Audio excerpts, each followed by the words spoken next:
The incredible journey of life, from birth, through infancy, childhood, puberty, adulthood, and a slow maturity to old age. This is the story of our lives from a unique perspective, deep inside our bodies. This is the journey of a human life, from the outside in.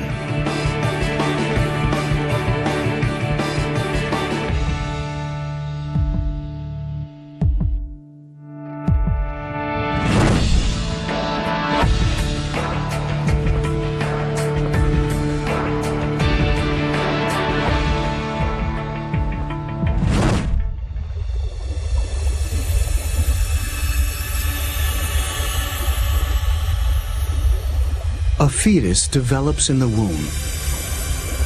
It's an astonishing 40-week journey from a single cell to a baby ready to be born.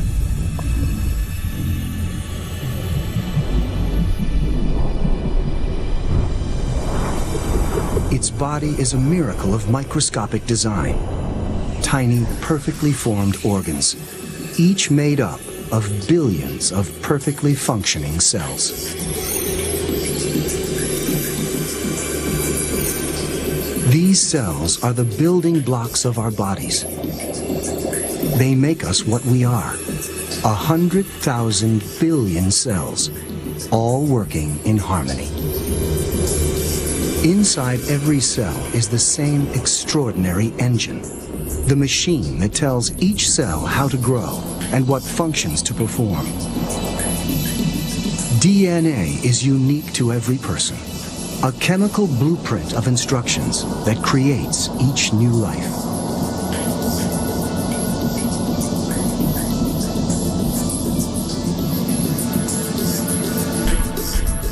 This baby is ready to enter the world.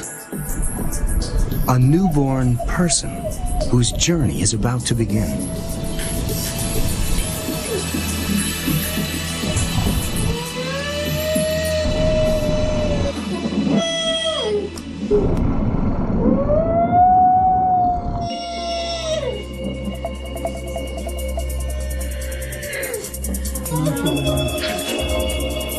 The journey starts with a challenge: breathe or die.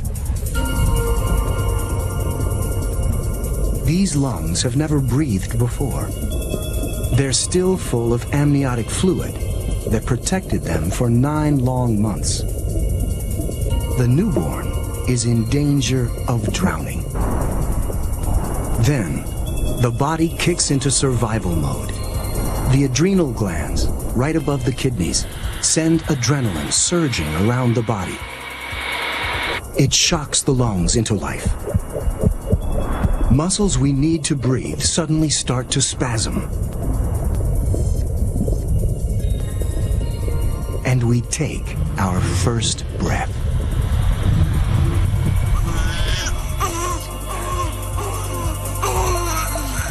It's the most important breath of our lives. The first of 700 million. Our lungs will pump air every single second as long as we live.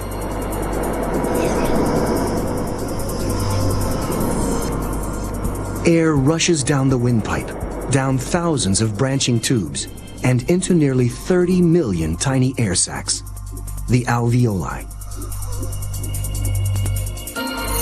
These air sacs pull oxygen into our blood and pump out the carbon dioxide we exhale with every breath.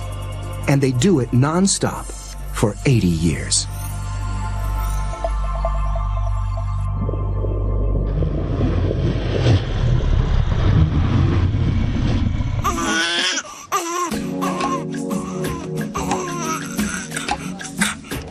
At the moment of birth, everything changes. The physical link between mother and baby is broken for the first time.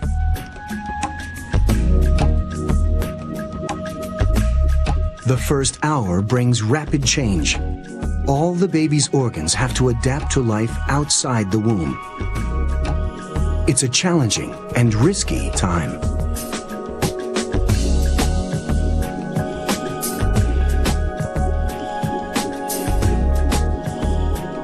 At this age, the heart is no bigger than a walnut. It's been pumping in the womb for 8 months, but now it has flaws that could be fatal.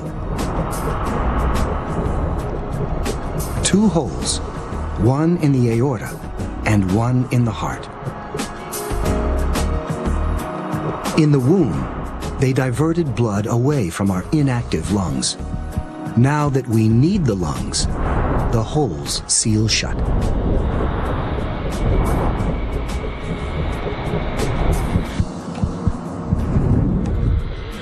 The heart is working normally, pumping blood through tens of thousands of miles of blood vessels.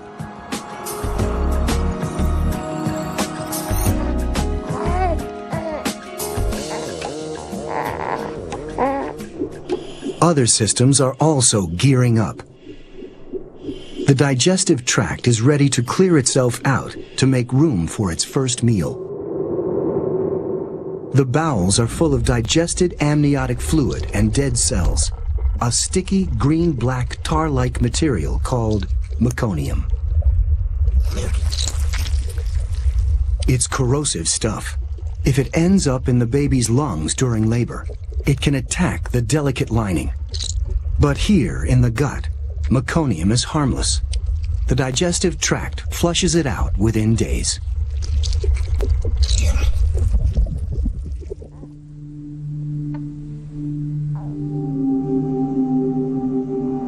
As time passes, more sophisticated systems start to kick in. Our next challenge is the cold. It was 100 degrees in the womb. Here at home, 65-degree room temperature is a shock to the system. The area that controls temperature is deep within the base of our brains.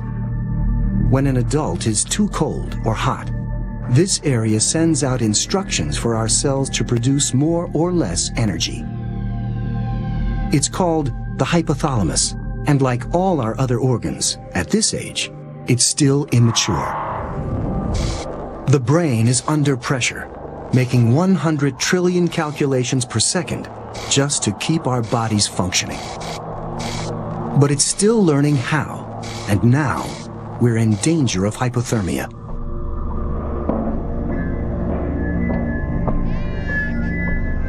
An infrared camera shows the struggle to keep warm as we lose precious body heat. The yellow areas show where we lose the most. Luckily, we're prepared. A layer of special tissue around our blood vessels and vital organs actively generates heat. It's fat, but this isn't regular fat. It's brown fat, a specialized type usually found in hibernating animals. It's packed with special heat-generating cells. Eventually, most of this fat will melt away as the hypothalamus matures and the liver and other organs take on the job of generating heat.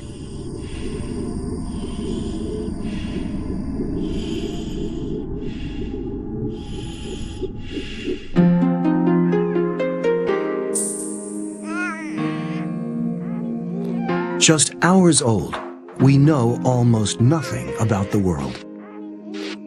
Everything we do relies on instinct. Feeding is a reflex. Normally, we have no more control over suckling than the urge to breathe.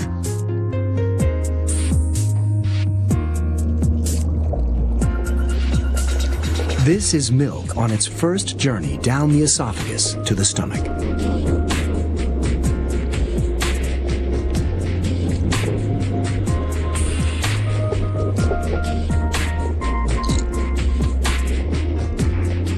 Mother's milk is much more than the ultimate superfood. It also protects us from hidden danger. Outside the womb, bacteria are everywhere, invisible and potentially deadly. Our day-old skin is under constant attack.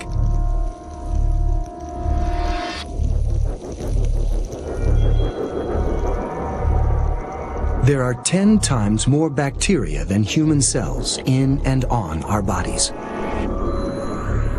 Our immune systems aren't developed yet, so we can't fight infections for ourselves.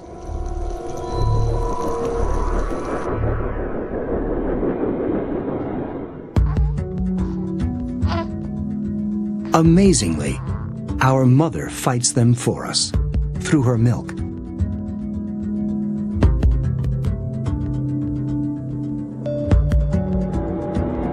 The close contact between mother and baby means she absorbs the same germs that are attacking us. Her immune system creates antibodies. Then she delivers those antibodies back to us in her milk.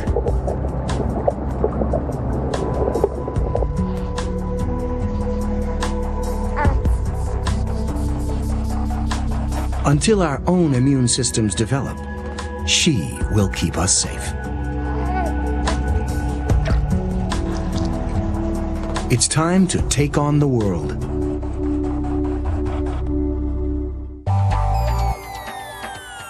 There are many challenges ahead, yet we'll never change as much or as fast as we do in the first year of our lives. Next, learning to understand the world through our senses.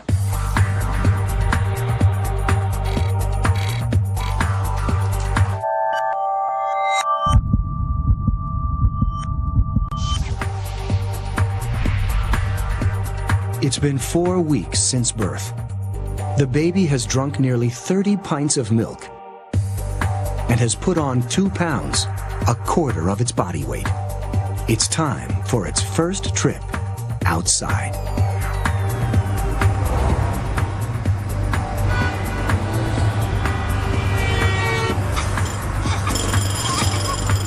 Even a visit to the grocery store can overload the senses.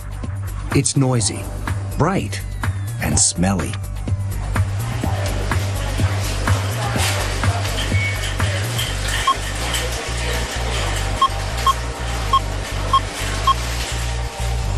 The nose is working overtime. High up inside, specialized nerves dangle in the airstream. They detect chemicals in the air and send an electrical signal to the brain, which interprets the signals as smells. The nerves are super sensitive. Every smell is a new sensation.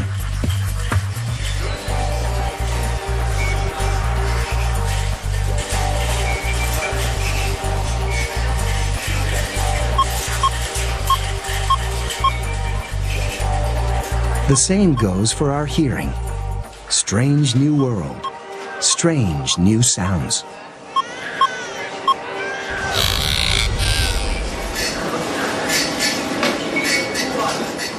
Sound waves vibrate the eardrum. On the other side of the eardrum, these tiny bones, the ossicles, vibrate in response. They're the smallest bones in the body, but without them, we would never hear a thing.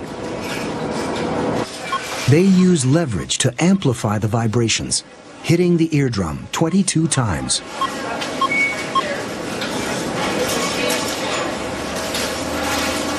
The amplified vibrations now enter the inner ear, or cochlea. It's lined with delicate hairs. When vibrations pass through, the hairs vibrate. At the base are the fragile hairs for high-frequency sounds. At the top, low-frequency hairs. Each one 200 times thinner than a hair on our head.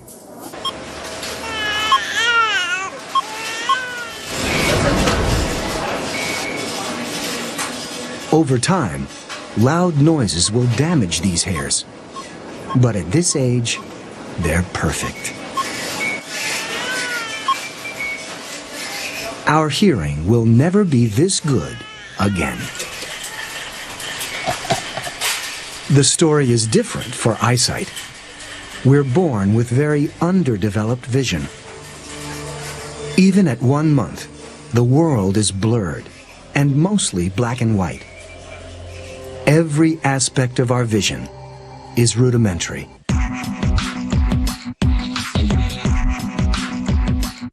The eye muscles are immature, keeping us from pointing our eyes where we want to.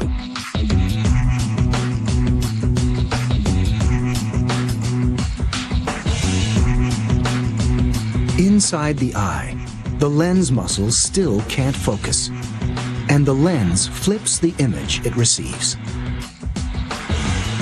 All through life, we see the world upside down.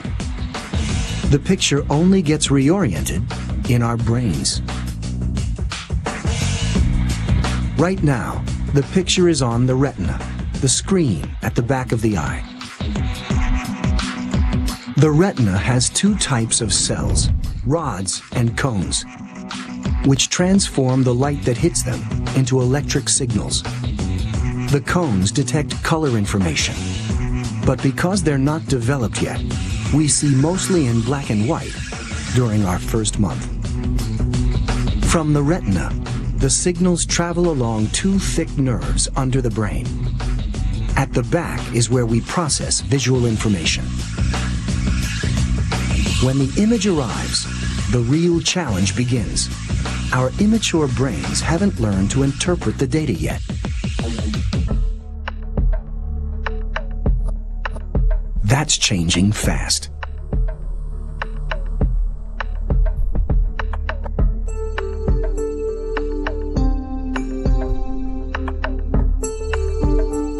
At 2 months, we can distinguish colors and shades. At 4 months, we can identify our mother's face. By 8 months, we have 20/20 vision.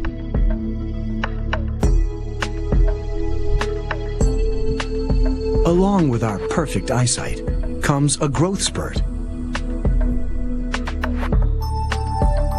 We start packing on pounds. We add 1/4 to our body weight every month. After 3 months, it slows down. Lucky for us, if we kept growing that fast, we'd weigh 150 tons by age 4, the same as a blue whale. At 8 months, all our senses work. We're beginning to explore the world, and the sense we use most is touch.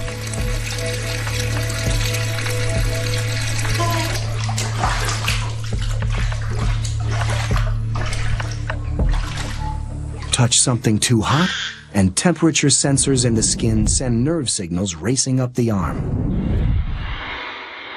up the spinal cord, and into the brain. All at 200 miles per hour.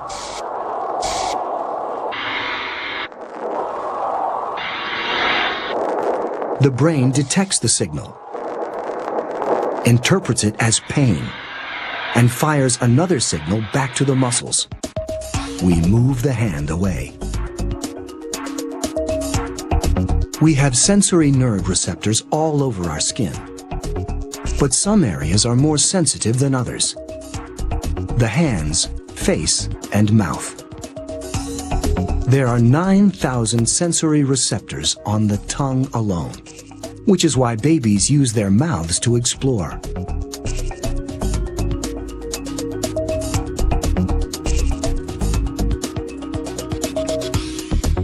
But there's another reason for all the gnawing. Something painful is happening inside the baby's mouth. Her first teeth are coming through. Milk teeth form deep in our gums while we're still in the womb. Now, one by one, they burst through. It's painful, but it's progress.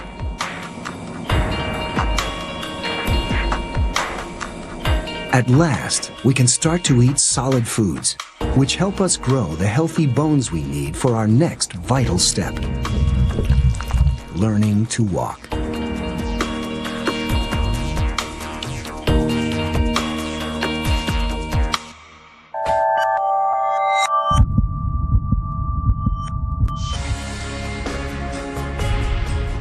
8 months into life's 80-year journey, the senses are operating at full capacity. Every sensation is a new surprise.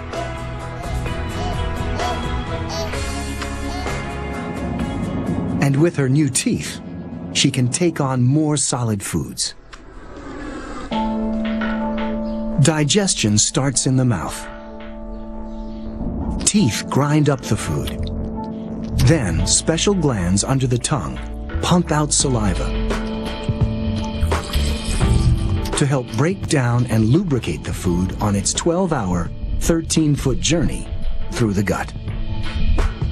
It'll pass from the stomach into the coils of the small intestine before finally passing into the large intestine.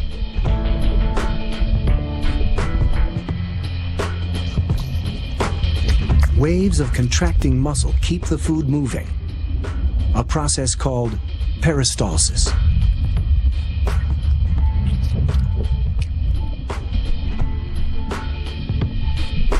These contractions are so powerful, we can even eat upside down. For the first time, a new camera shows a high-definition view of how food travels through our bodies and into our stomachs.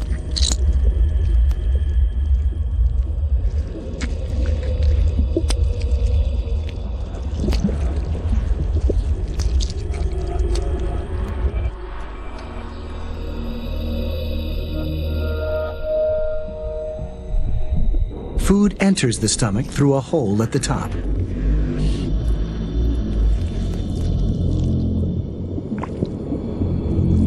The stomach is a bag of muscle that churns, squashes, and squeezes food into liquid. At the same time, acids break the food down. The stomach walls protect themselves with a lining of mucus. Without it, the acids could digest parts of the stomach itself, causing stomach ulcers.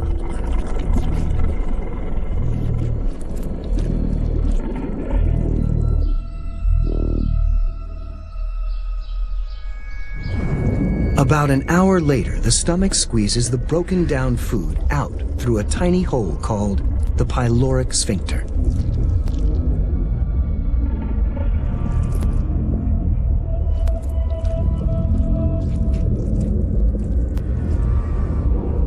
The food enters the small intestine, an 11-foot coil of tube where we absorb most of the nutrients.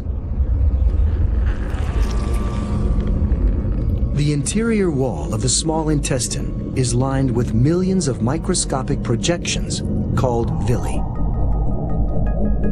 These increase the surface area of the gut, making it easier to absorb nutrients.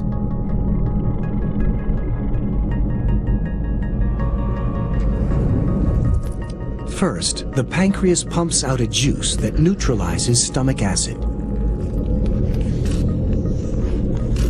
Then bile from the liver breaks down the fats into tiny droplets. Smaller droplets are easier for the intestine to absorb. After an hour and a half, the small intestine has absorbed most of the nutrients from the food. It's time for what remains to move on. It enters the large intestine through this, the ileocecal sphincter, a valve that keeps our food from going back where it came from.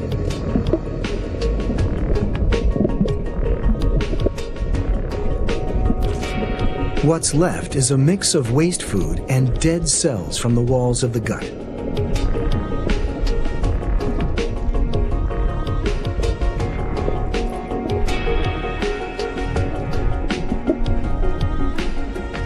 The large intestine's main job is to extract water from it.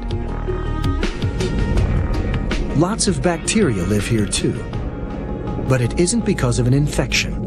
We actually need them. They produce enzymes that break down complex carbohydrates in our food, carbohydrates we couldn't otherwise digest.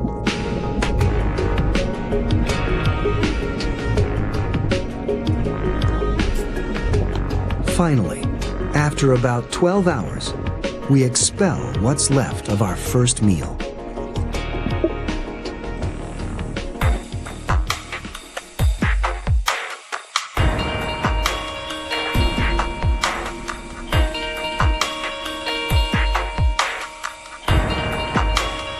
One year old. We're mobile. We've perfected the art of crawling.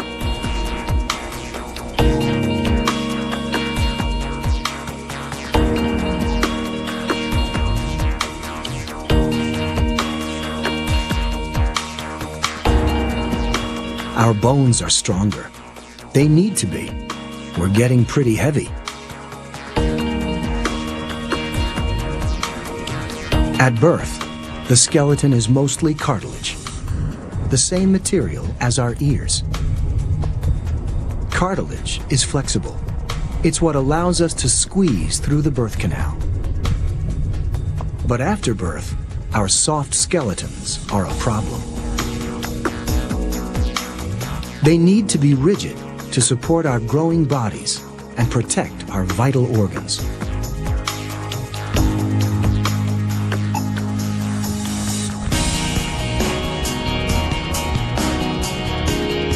So right from birth, the cartilage starts to harden.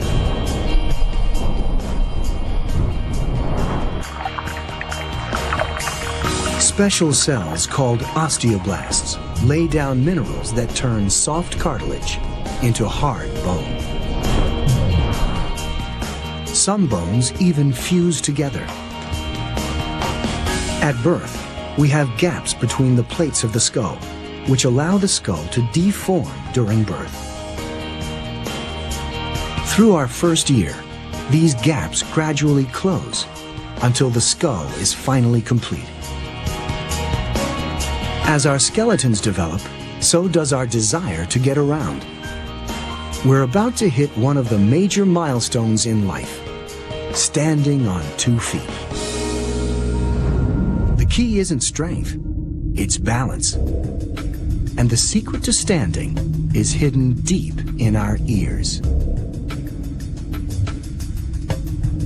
Beyond the ossicles, the bones we use for hearing, the inner ear is made up of 3 looping structures. Each loop is the size of a dime, and they're oriented to cover all 3 planes. These semicircular canals are part of our ears, but they have nothing to do with hearing. They're filled with liquid, and they tell us what's up, what's down, and what's on the level.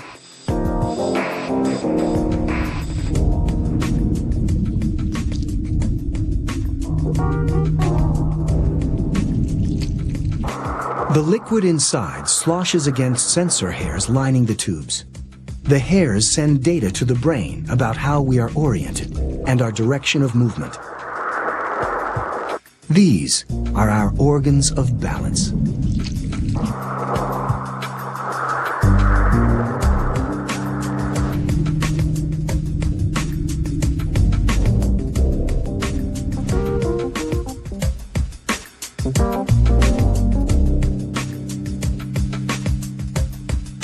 Once we've mastered balance, we're one step closer to walking.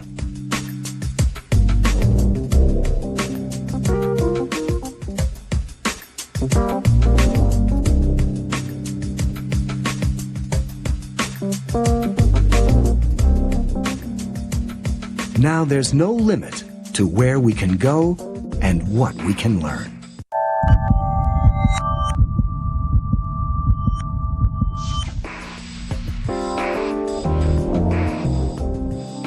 From a baby to a toddler, we're embarking on our most formative years, a time when we'll put our growing brains and developing immune systems to the test.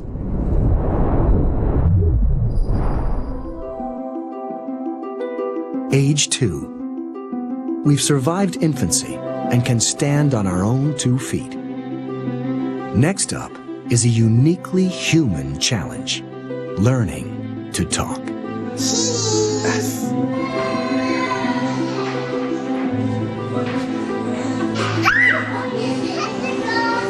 Talking takes a lot of brain power. A 2-year-old learns 10 new words a day.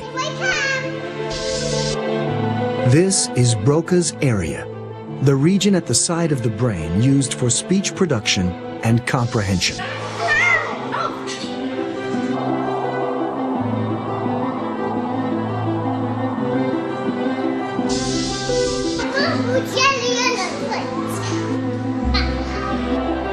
Language is what separates us from other animals. We exchange complex thoughts and ideas and teach our children not just by showing, but by telling.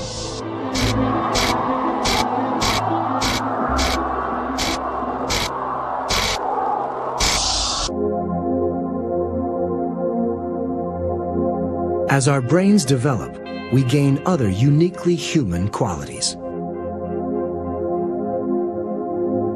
We're aware of our own identities and individuality. We gain the ability to think for ourselves. And we're forming memories that will last a lifetime. Like our first day at school.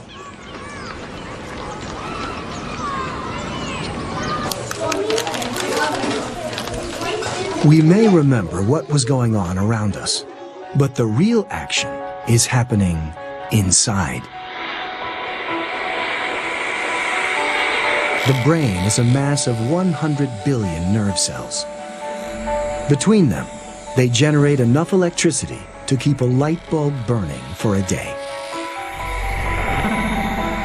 The cells communicate using electric impulses.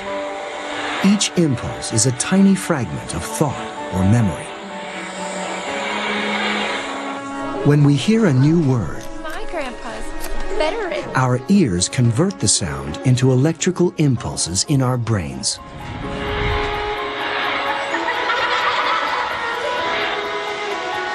The brain can learn because the connections between brain cells aren't permanent. The brain rewires itself. Nerve cells send out tendrils called axons, constantly forming new connections.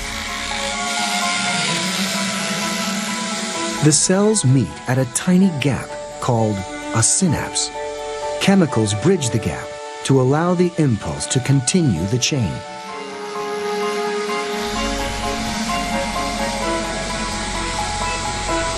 The new connections form a pattern, a new memory.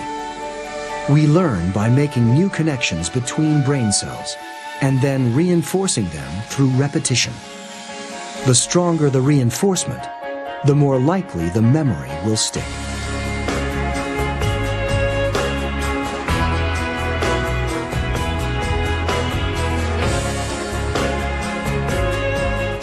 What does the word veteran mean? When someone asks us to recall that memory, the same pattern of axons fires, and the memory comes alive.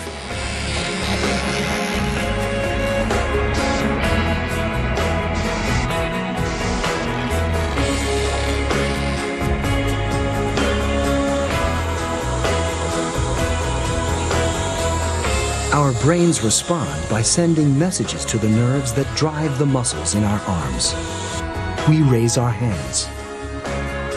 Me, miss. In childhood, our brains are primed to learn, and they're growing fast. The rapid growth allows our brains to easily form new connections, an ability that will fade with age. And while our brains keep learning, our bodies do the same. It's the immune system's job to learn to recognize infections.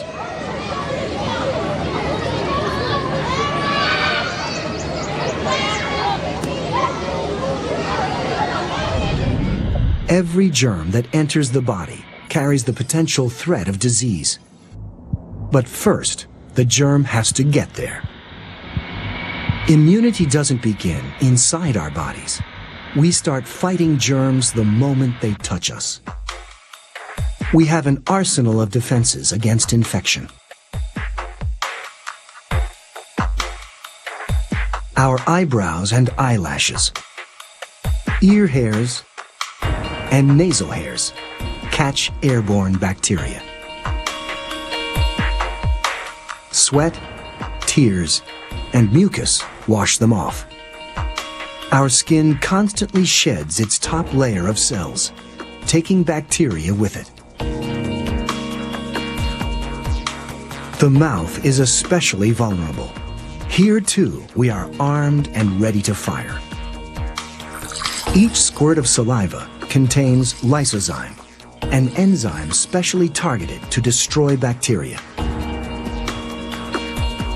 Our saliva glands are tiny, yet they produce nearly half a gallon of saliva every single day.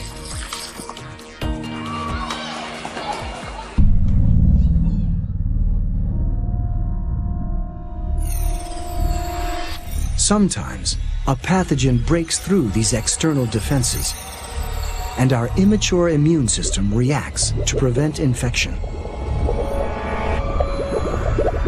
Tiny viruses travel through our blood and probe our skin cells for signs of weakness.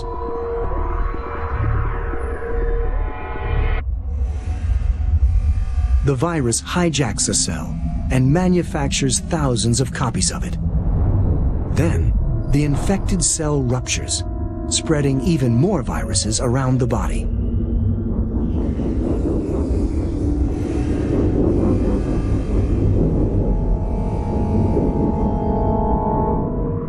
This particular virus causes a rash, chickenpox. The fever that comes with infection is a sign that the body is fighting back. Heat slows down the spread of the disease because viruses don't reproduce well when it's hot.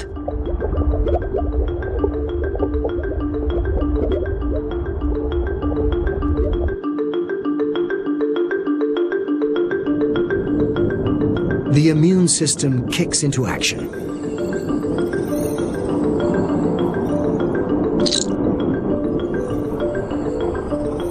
White blood cells latch onto infected cells and pump in poisonous proteins, which kills the cell and the viruses.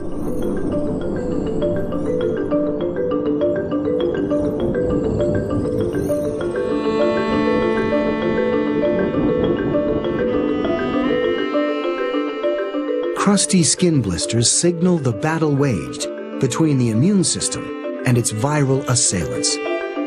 Each one contains cellular debris and the remains of 100,000 viruses.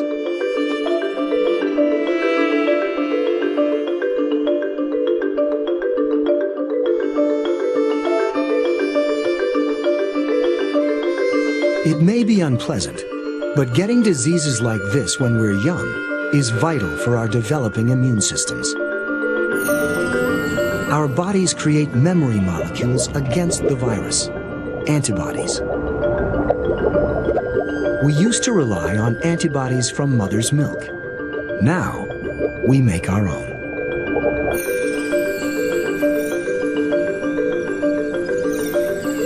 If we catch the same disease when we're older, the antibodies enable our bodies to recognize the virus instantly.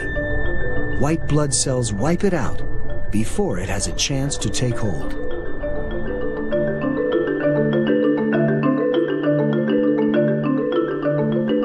This is why childhood is the perfect time for vaccination.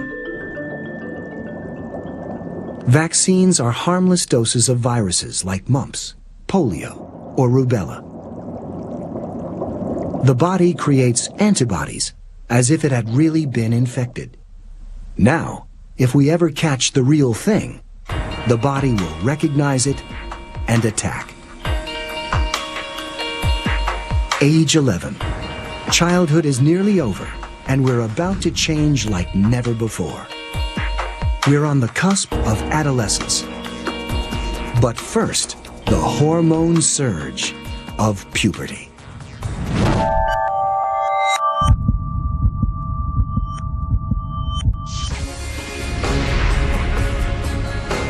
In its first decade, the human body changes beyond recognition. But now comes the biggest change of them all, the roller coaster ride of puberty.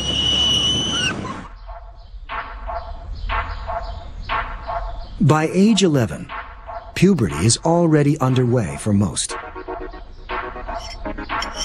But there's no schedule. For some, it happens later, some earlier. It depends on our DNA clocks, our lifestyles, even our diets.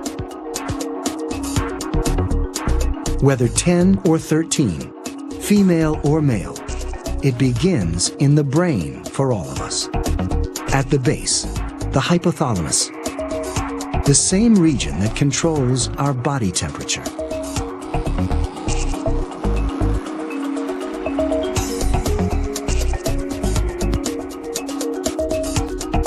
Puberty starts when the hypothalamus releases a protein, kisspeptin, into the brain. The kisspeptin triggers the release of other hormones in a chain reaction throughout the body.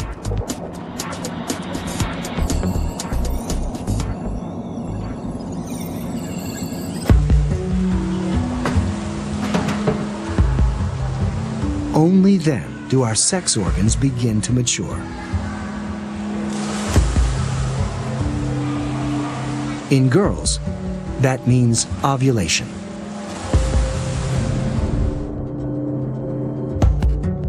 This is a high-definition view of a woman's ovaries, the off-white organs in the center.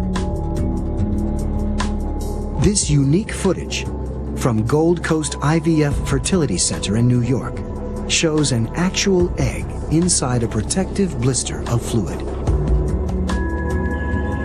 During ovulation, an egg bursts from the ovary and travels down the fallopian tube to the uterus.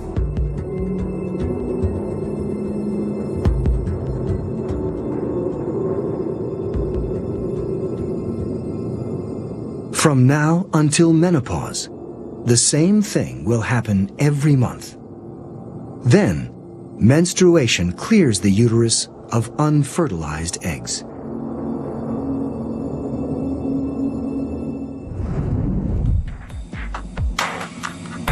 The ovaries not only produce eggs, they also produce a potent cocktail of chemicals. They release hormones into the bloodstream, including estrogen. These hormones have dramatic, lasting emotional and physical effects. Both boys and girls experience a growth spurt.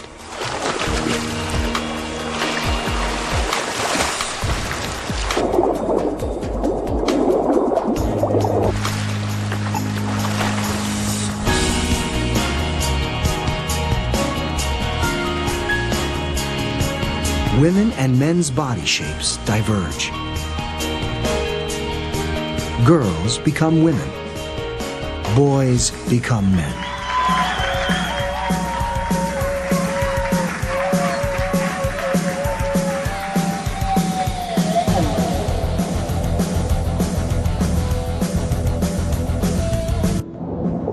Male brains also release kisspeptin to trigger puberty. A flood of new hormones stimulates the testicles to produce sperm.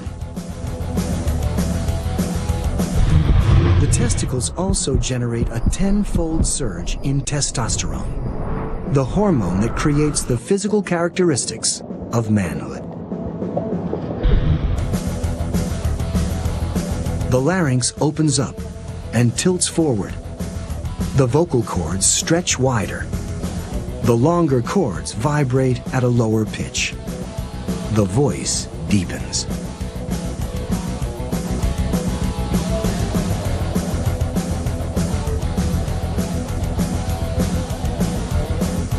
Testosterone stimulates the growth of body hair and doubles muscle mass,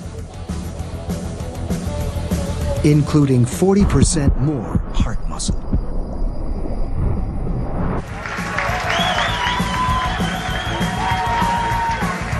These are changes we can see and hear, But changes are going on that we can't see. In the brain, nerve cells undergo extensive rewiring, transforming our mood and character. Both sexes experience a flood of new emotions, and one beats them all. For the first time, both sexes find the other sexually attractive. From the inside out, our bodies are overwhelmed by new sensations. Our pulse races. Our blood pressure rises. Our lips gorge. Our cheeks flush with blood. All signs that we desire someone. And if the desire turns out to be mutual, we hit another major milestone, our first kiss.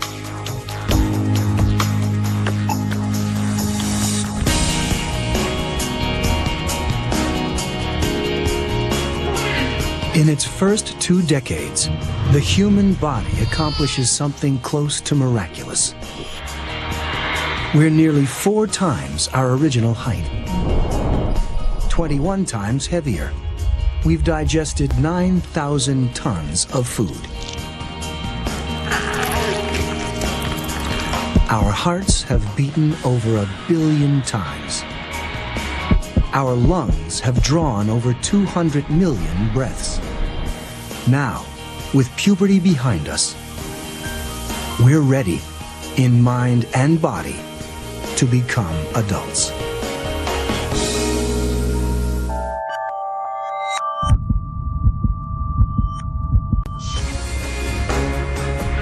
Our early 20s, childhood and puberty are behind us. This is the start of a new phase in our lives, adulthood. We've flown the nest. What happens now is up to us.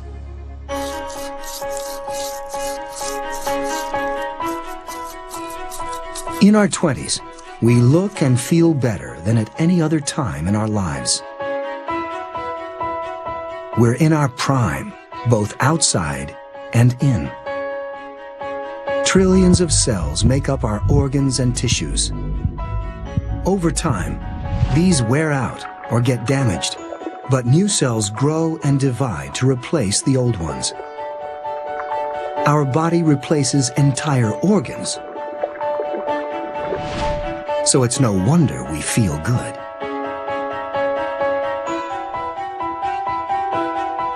Essentially, every 10 years, we get a brand new body.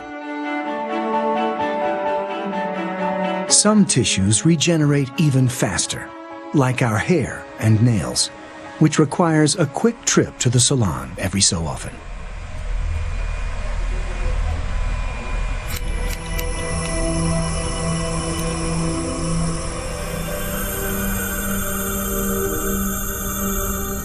Hairs are made from modified dead skin cells. Each hair grows from a follicle embedded in the skin. The modified cells grow here, then die as new cells push them upward. The column of dead cells is the hair. Each person grows an incredible 7 miles of hair every year.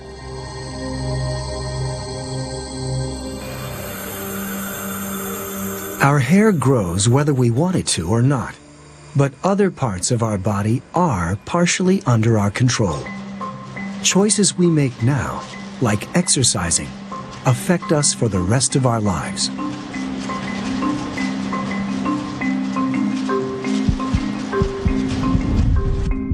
It has an effect throughout the body, helping cells and organs stay in peak condition.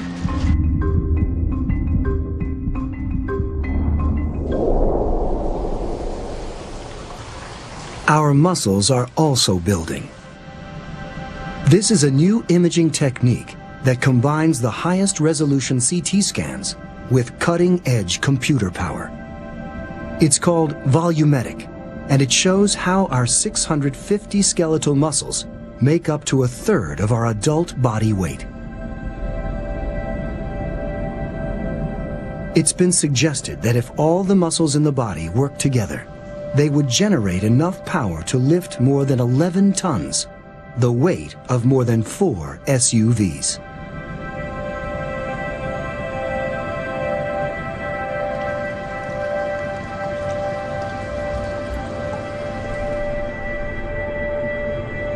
Muscles are made from bundles of fibers. A good workout rips these fibers apart, but our cells repair the damage by adding extra material. The muscle grows back, bigger and stronger, through choices we made. Unfortunately, some choices are less beneficial.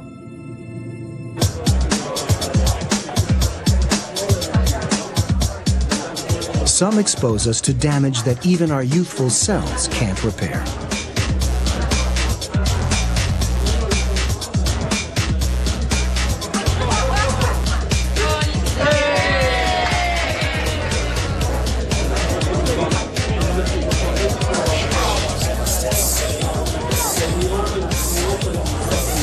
Parties are a part of life in our 20s.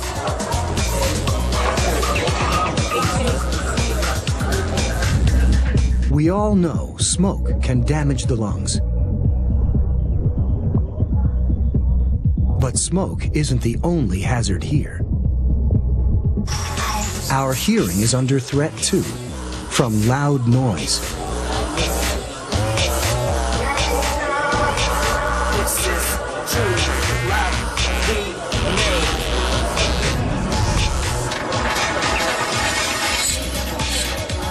The problem is deep inside the ear. The fragile sensory hairs in the cochlea, or stereocilia, turn sound into nerve impulses. Loud noise destroys these irreplaceable cells.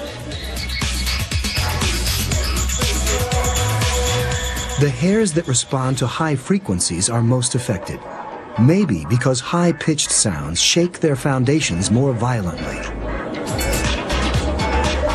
The effect is too small to notice.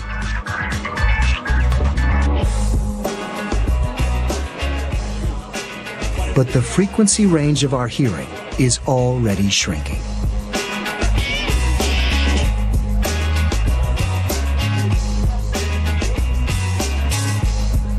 Another source of damage is alcohol.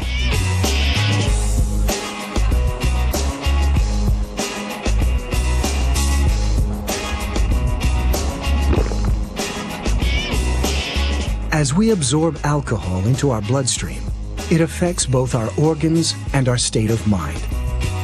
It raises our blood pressure and makes our heartbeat irregular.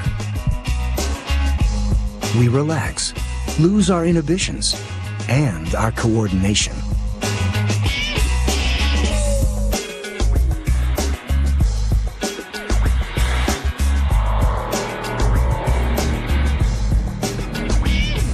These symptoms are a consequence of chemical reactions in the brain, especially in this region, the cerebellum. It controls coordination and balance. When we drink, alcohol affects the cerebellum's brain cells.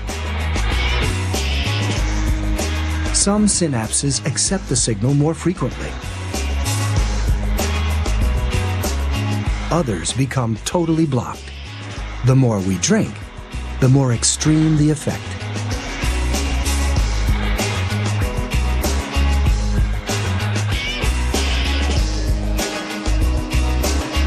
It may feel good now, but there'll be a price to pay later.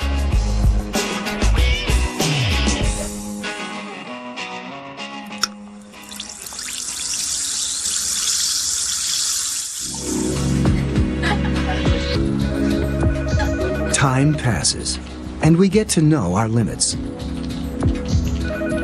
Now, new challenges are on the horizon to find love and have children of our own.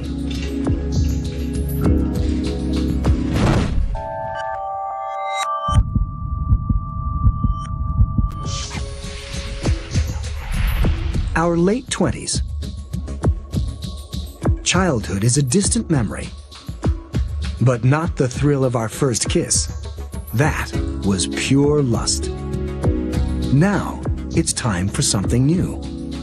It's time to fall in love.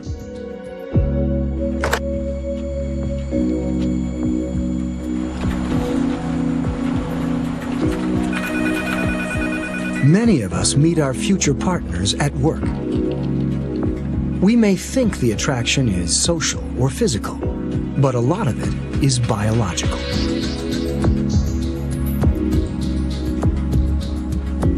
We use our eyes to size up our date.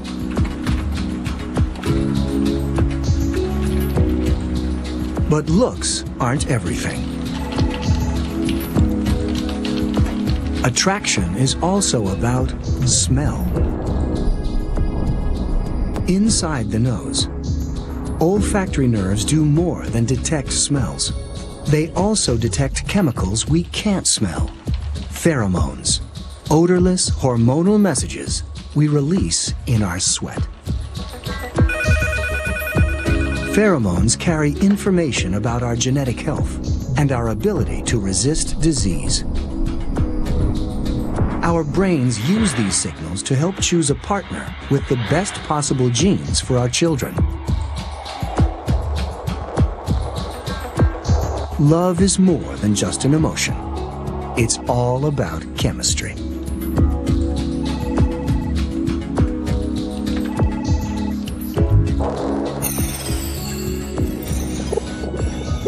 We release adrenaline into the blood. Our heart pounds. We can't sleep.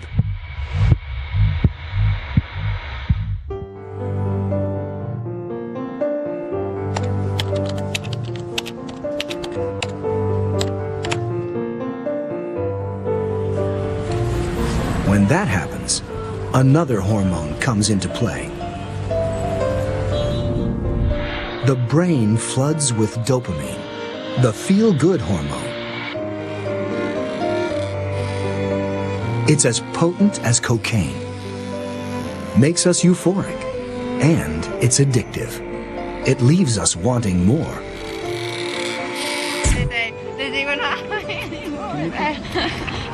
We start thinking about commitment and eventually marriage. Love, both chemical and emotional, wins the day. It's a relationship we hope will last a lifetime. And the process of long-term bonding is chemical.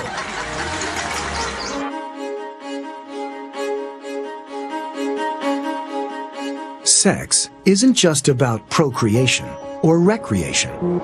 It chemically strengthens the bond between us. Both partners' pituitary glands pump the blood full of a substance called oxytocin, sometimes called the bonding hormone. It's the very same hormone that binds us to our mothers as newborns.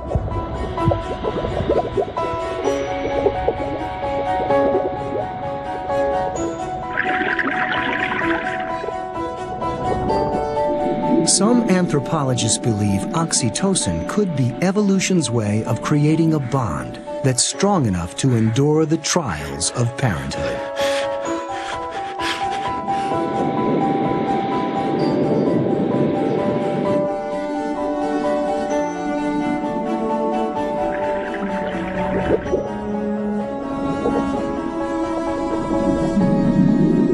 And the time for parenthood is now. The man releases sperm. The goal, to find the egg. An egg ripens and bursts from the woman's ovary, the largest cell in the human body. It passes into the fallopian tube, ready for fertilization.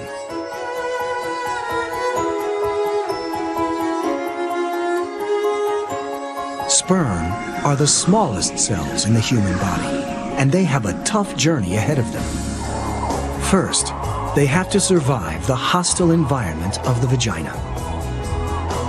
Its secretions are acidic to prevent bacterial infection, but they also kill sperm. Ejaculation releases 300 million sperm. but only thousands will make it as far as the cervix.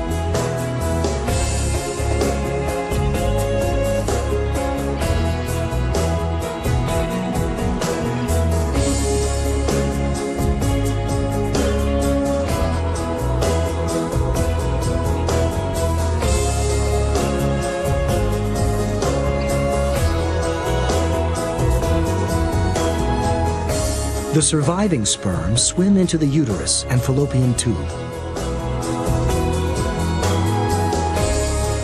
Muscular contractions in the walls of the fallopian tube help guide the sperm toward the egg. Only a few hundred make it this far. And only one will succeed in fertilizing the egg.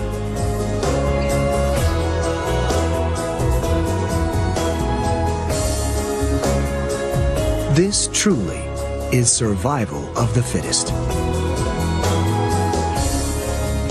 10 hours later, the strongest of 300 million sperm is the one to pass on its genes.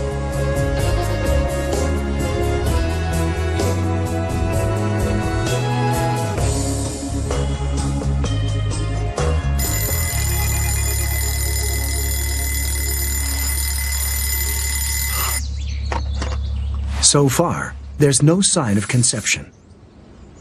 We're totally unaware that we're about to embark on a new chapter in our lives.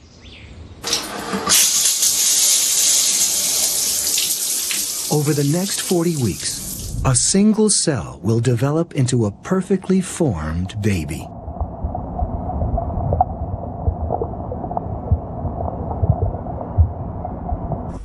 Often, the first symptom is morning sickness. No one knows for sure what causes the nausea. One theory is that it protects the fetus from toxins in food, which could harm its organs during this critical phase of development.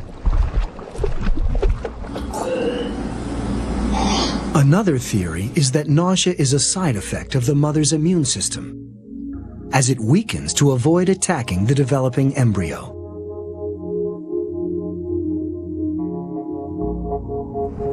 The fetus is effectively a parasite. It saps the mother's energy as it draws what it needs from her body. It has its own life support system, the placenta. Here, the mother's blood passes nutrients across a membrane into the fetal blood.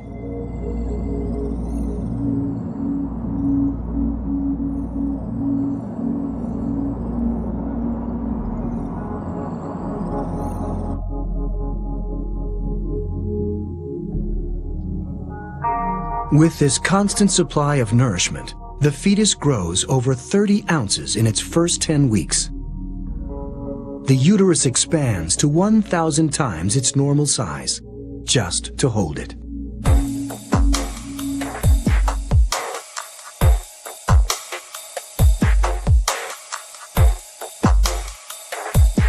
That extra space has to come from somewhere. So the mother's body rearranges itself internally. This woman isn't pregnant, but her organs are still a tight fit. In a pregnant woman, the organs get squeezed, and some are pushed up into her chest.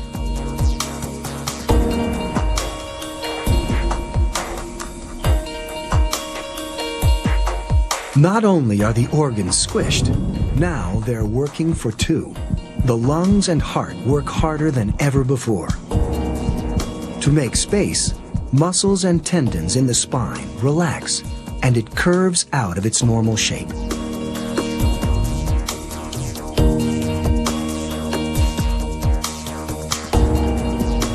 The stomach is also compressed and rotated through 45 degrees. It can only hold small amounts of food and drink, and still, the growing baby demands more.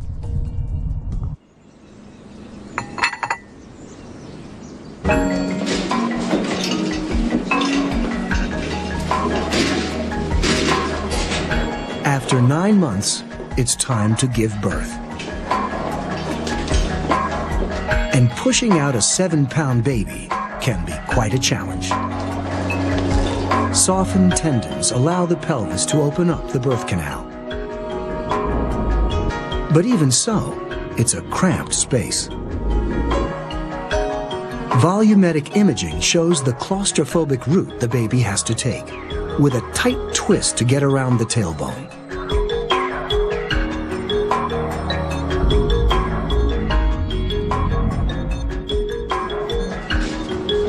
Sometimes it's too tight of a squeeze for mother and baby.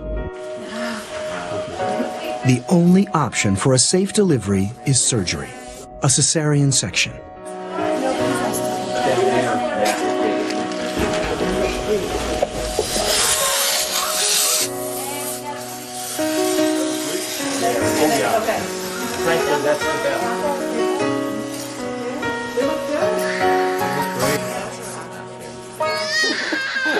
From a newborn baby to becoming a parent in 30 years, the circle of life goes on.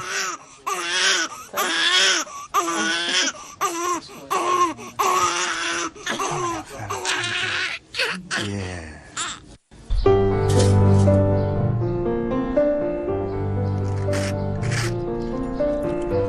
Raising kids puts a huge strain on us physically and emotionally.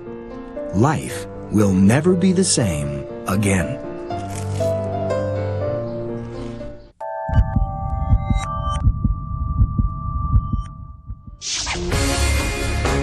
Our 20s are behind us. Our bodies are about to enter a new period of change as the aging process takes hold.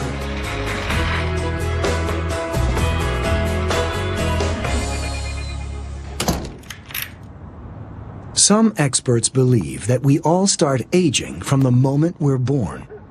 The body's repair systems compensate. But now, the repair systems themselves are aging. The changes in our appearance are getting noticeable. We're in our 40s.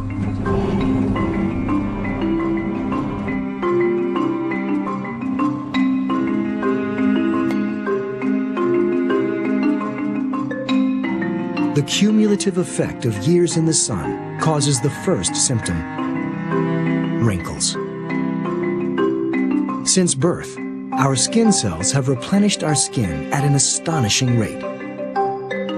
We can make up to 30,000 new skin cells every minute to replace the dead cells we're constantly shedding.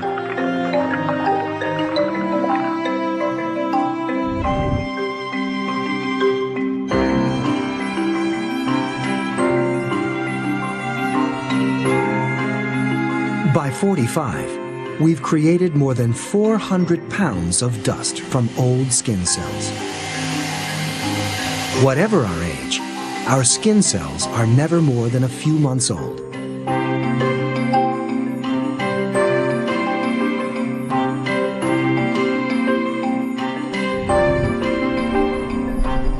The skin cells are fine. The problem is the stuff that binds them together: collagen.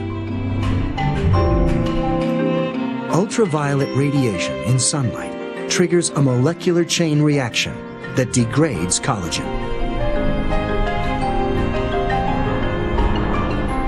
The fibers get thin and break. Our skin loses elasticity, and we get wrinkles.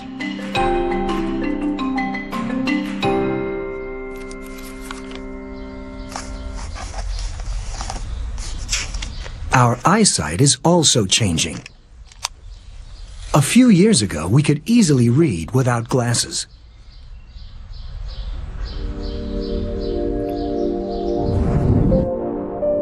The problem is in the lens.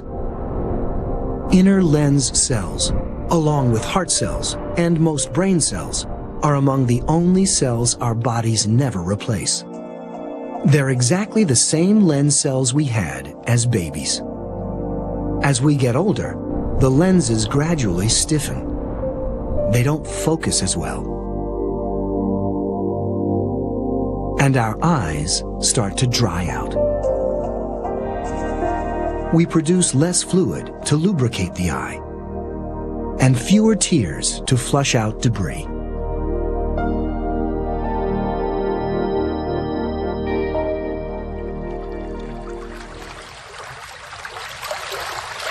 Middle age also changes the shape of our bodies. Exercise alone isn't enough to keep us in shape anymore. At 20, it was easy. We could eat what we wanted, do what we wanted. Now our metabolism is changing, and it's easier to put on weight.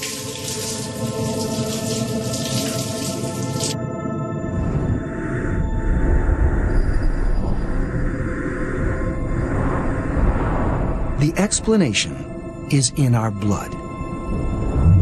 In middle age, the level of several hormones start to drop. Estrogen, testosterone, and growth hormones, and we start to lose lean muscle. We lose about 6.5 pounds of muscle during each decade of our adult lives.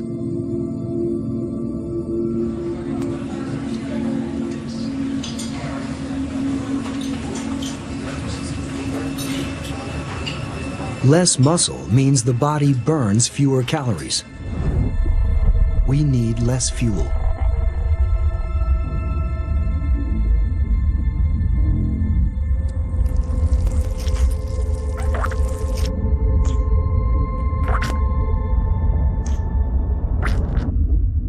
If we continue to eat like we used to, the surplus food gets converted into this: fat.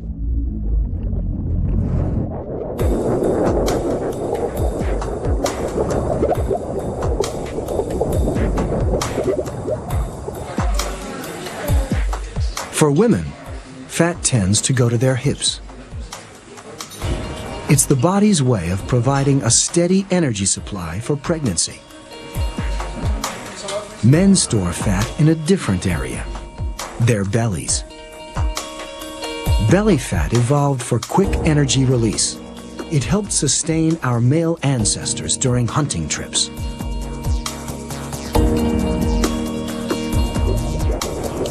Our ability to metabolize fat slows down as we age.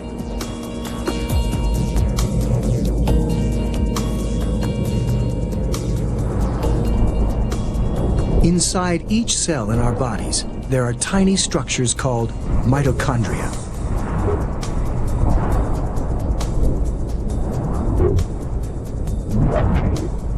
These are the body's power plants.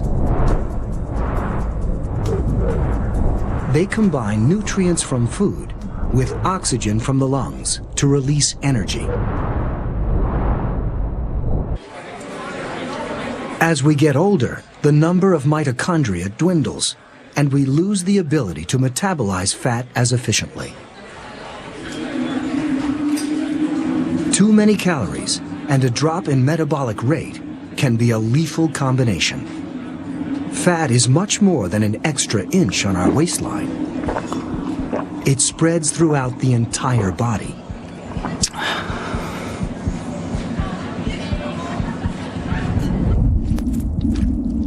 For the first time, a high-definition endoscope, inserted through the navel, reveals the full extent of fat cover inside the abdomen. The intestines are smothered in yellow fat deposits. Fat finds its way into almost every available space of our bodies, even inside our blood vessels.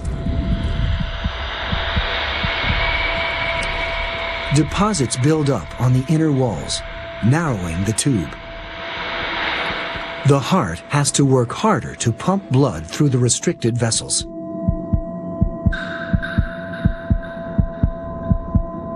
In extreme cases, fat can block the vessels completely. If fat blocks the arteries that supply the heart, the result can be fatal. The heart muscles are deprived of oxygen and nutrients. The muscle risks going into spasm, a heart attack.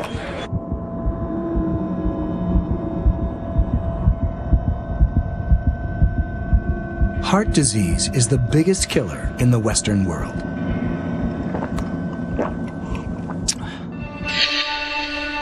Fat isn't the only risk to our health as we age.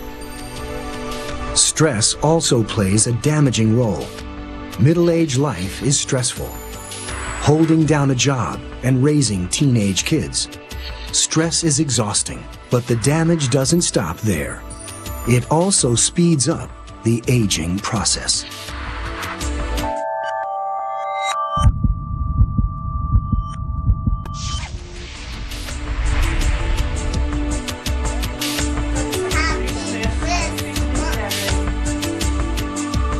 "50 years old. Our bodies may be slowing down, but our lifestyles aren't. A growing family and a demanding career add up to another influence on the aging process: stress. We all recognize the outward signs of stress: sweaty palms, shortness of breath, a dizzy feeling. But the real damage takes place inside.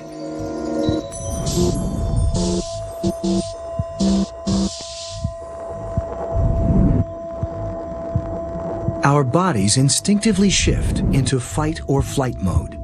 Hormones, adrenaline, and cortisol flood from the adrenal gland into our bloodstream. Our muscles contract. Arteries constrict. The heart pumps faster, and our blood pressure hits the roof.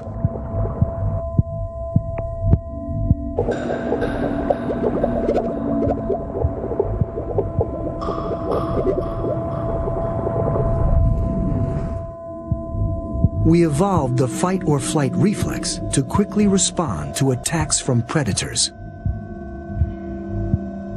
To have the reflex triggering so constantly causes irreparable harm to our cardiovascular network.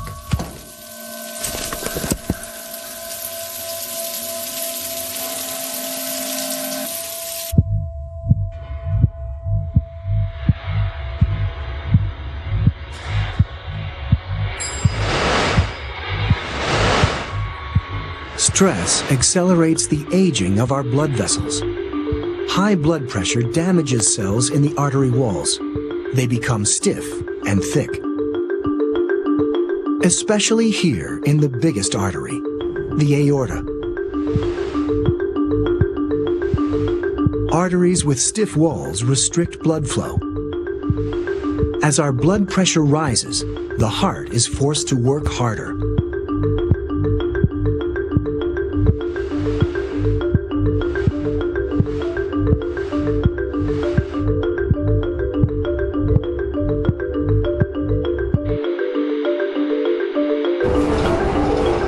It's a vicious cycle. The more stressed we get, the more we damage our blood vessels.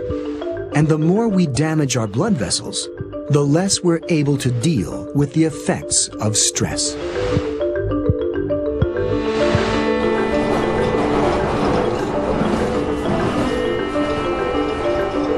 If the problem gets out of control, the heart becomes enlarged as it struggles to force blood through our narrow, less elastic blood vessels.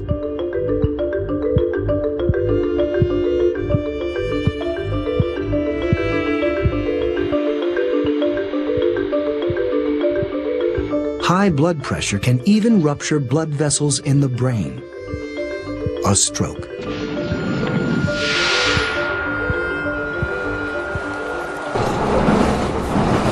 Most of us learn to manage stress. But for women in their 50s, another factor compounds the problem: menopause.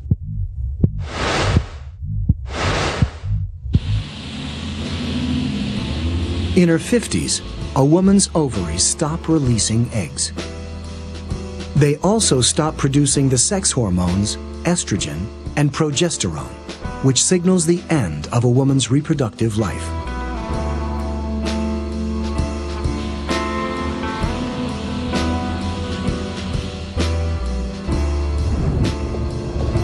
As the supply of hormones winds down, it destabilizes the regions of the brain that deal with mood, sleep, and temperature control.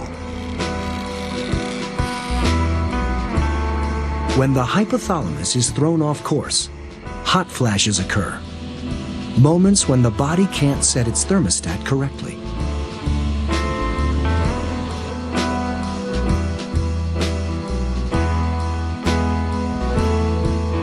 Bone and muscle tissues weaken. The woman's body has spent its whole life getting accustomed to these hormones. Now they're gone, and the aging process accelerates.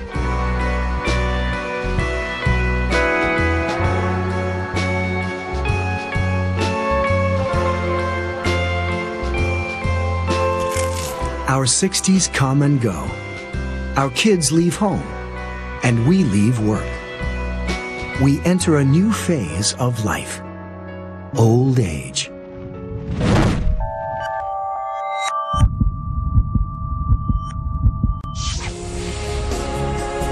In 70 years, we've grown from a tiny baby to an adult. From child to parent to grandparent. The aging process began several decades ago. Now, we're in the grip of old age. It's the final chapter in the journey of life.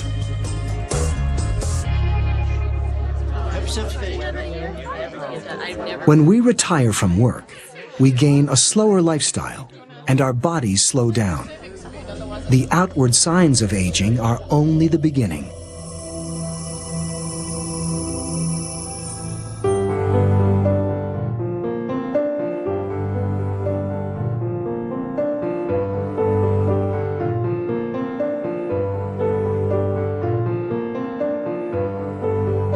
Aging dramatically affects our skeletons. Any of us could be at risk for osteoporosis.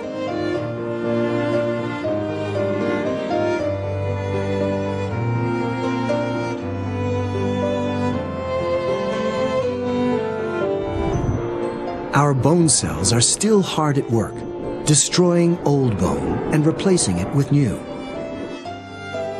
But old age upsets this balance. Osteoclasts destroy the bone faster than osteoblasts can rebuild it.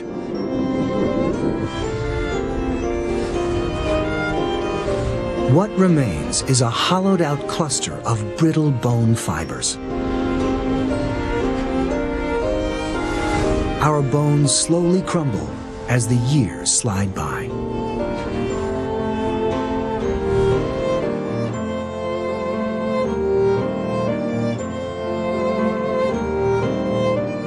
Broken bones become a very real danger. It can happen to men and women alike.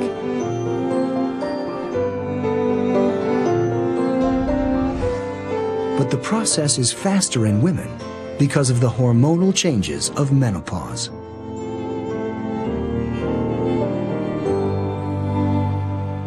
The aging process is one of the great mysteries of life. Why does our appearance change so much between the ages of 40 and 70?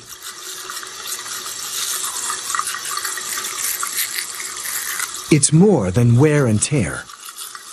It's a process affecting every cell in our bodies. Every day, cells clone themselves into billions to battle wear and tear on our organs. The DNA inside each cell gets copied. The old cells die off, and the new ones take their place. But the copying system isn't perfect. Any imperfections in our DNA are also duplicated.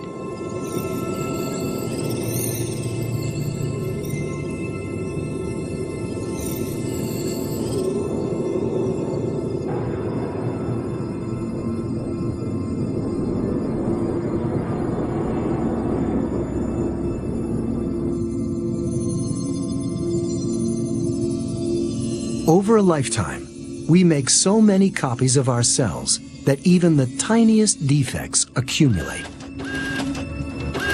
It's like using a photocopier.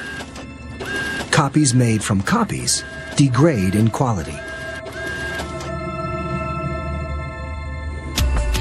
We have totally replaced the bone in our face every 10 years since we were born.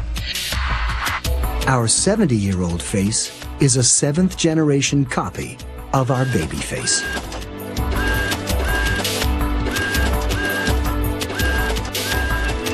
The imperfections are exaggerated with each copy.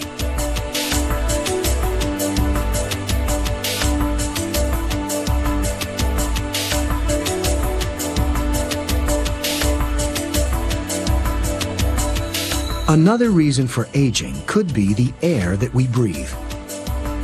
We need oxygen to live, but throughout our lives, it slowly poisons us.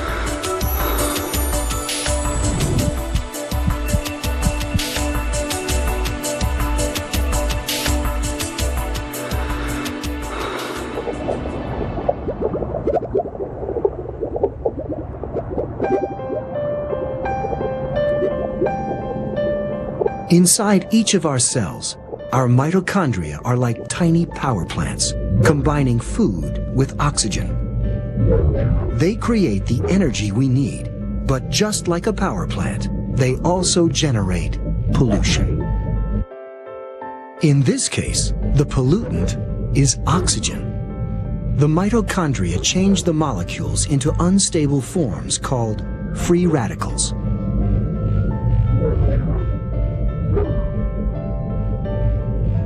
Over a lifetime, free radicals slowly suffocate the mitochondria and damage our cells. Our cells and DNA become more and more damaged. Repair systems fail. Imperfections accumulate. Eventually, our organs fail.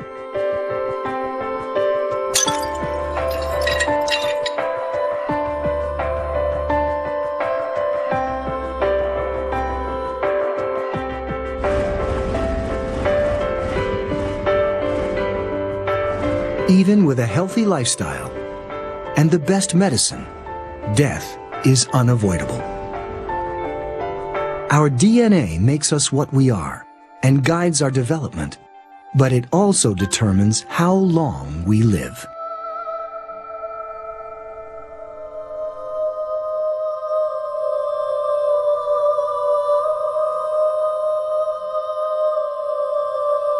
Every time one of our cells copies itself, it loses a tiny piece from the end of the DNA. After billions of cell divisions, the end section is gone. Our cells can't divide anymore.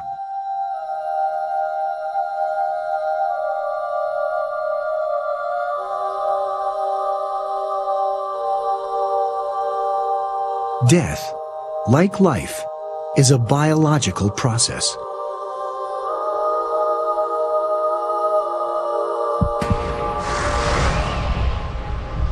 Scientists believe that near the moment of death, our bloodstream is flooded with endorphins, the body's natural painkillers. Now, starved of oxygen, tissues can't function.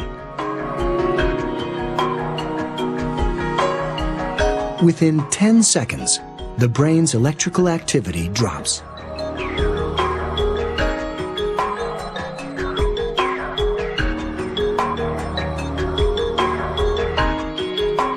Hearing is the last sense to go.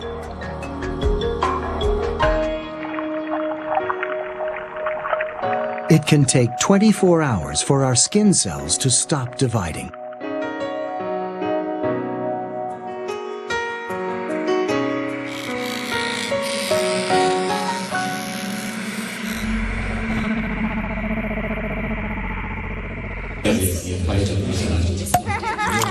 There's a saying that life goes on. For some of us, it could go on for some time. Thanks to modern medicine, children born in the U.S. today can expect to live to celebrate their 77th birthday and beyond. Even when we're gone, we live on through our loved ones.